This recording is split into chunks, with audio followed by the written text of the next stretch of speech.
Gelar negara mega biodiversitas membuat Indonesia memiliki kekayaan alam yang melimpah. Tetapi di sisi lain, ancaman terhadap kehilangan pun sangat besar. Keanekaragaman hayati berupa kekayaan flora dan fauna merupakan sumber daya alam yang terbuka bagi siapa saja untuk memanfaatkannya atau bersifat open access. Akibatnya, sumber daya alam sering dihargai sangat rendah dibandingkan nilai sebenarnya.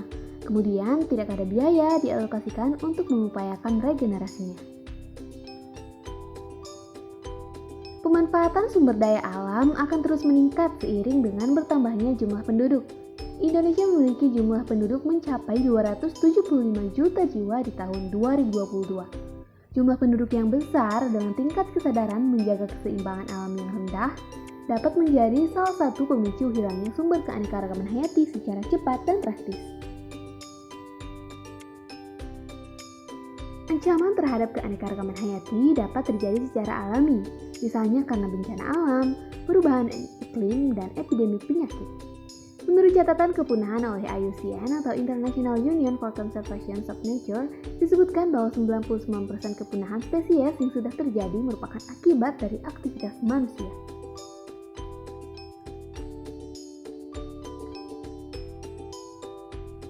Penyebab menurunnya keanekaragaman hayati yaitu kerusakan habitat yang disebabkan oleh konservasi habitat alami dan pemanfaatan dengan cara-cara yang merusak, dan pemanfaatan spesies yang tidak berkelanjutan, seperti perburuan dan perdagangan ilegal. Berkurangnya keanekaragaman hayati disebabkan oleh kerusakan ekosistem. Kegiatan manusia yang dapat merusak ekosistem diantaranya konservasi lahan menjadi lahan pertanian atau perkebunan, serta eksploitasi hutan untuk kayu dan industri lainnya, telah menyebabkan kerusakan ekosistem dan mengakibatkan hilangnya banyak spesies tumbuhan dan hewan.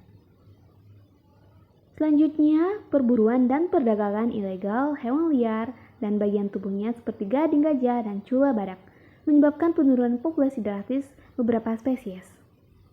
Lalu pencemaran air, udara, dan tanah oleh limbah industri, pertanian, dan limbah rumah tangga menyebabkan keracunan dan kerusakan ekosistem, serta mempengaruhi kelangsungan hidup spesies yang menghuni lingkungan tersebut.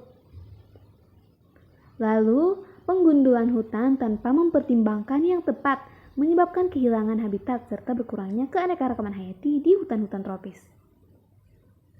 Penggunaan pestisida dan bahan kimia pertanian lainnya dapat membunuh organisme tanah, serangga, dan hewan lainnya yang penting bagi ekosistem dan rantai makanan. Sebagian besar flora dan fauna telah berkurang karena kegiatan manusia.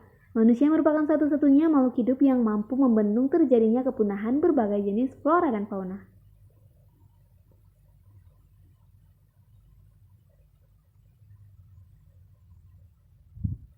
Jenis flora dan fauna yang cepat mengalami kepunahan diantaranya adalah flora dan fauna yang persebarannya sedikit dan kemampuan adaptasi yang kecil, flora dan fauna yang ditemukan di daerah sebaran sempit, flora dan fauna yang membutuhkan daerah luas untuk bertahan hidup, merupakan pemangsa besar sehingga diburu oleh manusia, umumnya merupakan flora atau fauna yang besar dengan kepadatan rendah, flora dan fauna bersaing dengan manusia, baik langsung maupun tidak langsung, flora fauna yang memiliki nilai komersial dan pernah mempunyai kisaran luas dan berdekatan, tetapi sekarang terbatas pada daerah kecil tempat hidupnya.